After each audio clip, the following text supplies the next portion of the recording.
Hello guys, so it's finally raining. तो आप देख सकते हो कि बारिश हो रही है। तो તમે જોઈ શકો છો કે वरसाद। सो हमने देखा कि आगे वाले वीडियो में हमने बादल देखे तो बारिश होने का लग रहा था और बारिश हो रही है।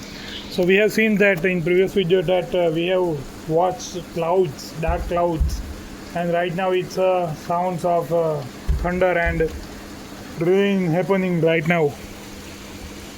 તમે જોઈ શકો છો તમારી રીતે કે વરસાદ થઈ રહ્યો છે। આગલા વિડીયોમાં આપણે જોયું કે ક્લાઉડ હતા ને મેં વાત કરી હતી કે વરસાદ થઈ બી શકે ને વરસાદ થયો।